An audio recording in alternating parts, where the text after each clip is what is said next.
كانوا إذا منظرين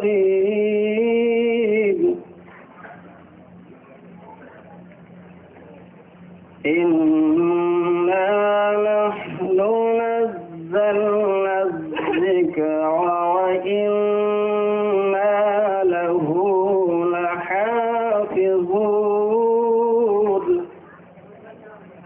صدق اللہ العظیم۔ حضرات، اس نوری محفل کا آغاز اللہ کے نوری کا ہو چکا ہے۔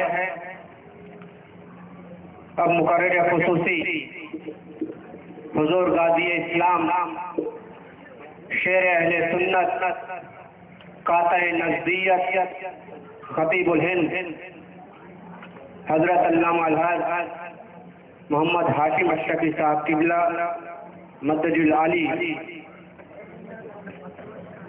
پرنسپل جامعہ اشرف المدارس گدیانہ کانپور اور خلیفہ حضور سرکار کلا رضی اللہ تعالیٰ عنہ کی چھوٹا مقدسہ اور جوائنٹ سیکریٹری آل انڈیا مسلم پرسنل لا بورڈ جدید کو میں کرسی خطابت پر تشریف لانے کے لیے دعوت دوں۔ اس سے قبل میں ایک بار پھر تمامی حضرات کو دعوت دوں گا کہ وہ جلسہ گاہ میں تشریف لے آئیں۔ آج کی تقریر ہمارے 10 روزہ ذکر شہیدان کربلا حب اہل بیت بعنوان سلطنت حسینیہ کی آخری کڑی ہوگی۔ یہ ہمارا یہ بولوں گا میں کہ ہماری اہل نہرو نگر کی تبدیل کا ستارہ اس وقت بہت بلند تھا جب میں نے حضرت سے پہلی بار فون میں اس جلسے میں شرکت کرنے کی دعوت دی، اور یہ حضرت سید شیر علی آغا رحمۃ اللہ تعالیٰ علیہ اور حضرت فاتح شاہ رحمۃ اللہ تعالیٰ علیہ کا خصوصی فیضان ہے کہ پہلی بار کے فون میں حضرت نے میری دعوت کو قبول فرمایا اور یہاں آنے کی حامی بھری، ورنہ ہاشم اشرفی جیسی شخصیت جس کا چرچا پورے ہندوستان میں ہے، جن کے خطاب کی دھوم پورے ہندوستان بھی نہیں بلکہ آس پاس کے ممالک میں بھی ہے، اس جیسی شخصیت کی تاریخ ملنا وہ بھی 10 روز کے لیے ہمارے لیے بے انتہا خوشی اور مسرت کی بات تھی۔ اور یہ اللہ کا کرم ہے، بزرگان دین کی دعا ہے کیا ہمارے 10 روزہ اجلاس میں ہاشم اشرفی صاحب قبلہ کی موجودگی 4 چاند لگنے جیسی ثابت ہوئی، جس کے لیے ہم حضرت کے بہت شکر گزار ہیں۔ لیجیے اب میں حضرت کو دعوت دیتا ہوں کہ کرسی خطابت پر تشریف لائے اور آج کی تقریر کا جو آج کے جلسے کا آغاز جو ہے، نعرہ تکبیر، نعرہ تکبیر، نعرہ رسالت، نعرہ انسانیت، حسینیت، حسینیت، حسینیت، یزیدیت مردہ باد، یزیدیت مردہ باد، یزیدیت مردہ باد، نعرہ تکبیر، نعرہ تکبیر۔ اب میں حضرت کے استقبال کے لیے جن حضرات کے میں نام لے رہا ہوں ایک کے بعد دیکھ آئیں اور حضرت کا پھولوں سے استقبال کرتے جائیں۔ سب سے پہلے میں مسلم اتحاد کمیٹی کے سرپرست اور سابق صدر جناب الحاج سید رجب علی اشرفی صاحب سے گزارش کروں گا کہ وہ آئیں اور حضرت کی گل کوشی فرما کر استقبال کریں۔ حضرت فاتح شاہ مسجد نعرہ تکبیر، مزار ٹرسٹ، نعرہ رسالت، فاروق جامعہ والے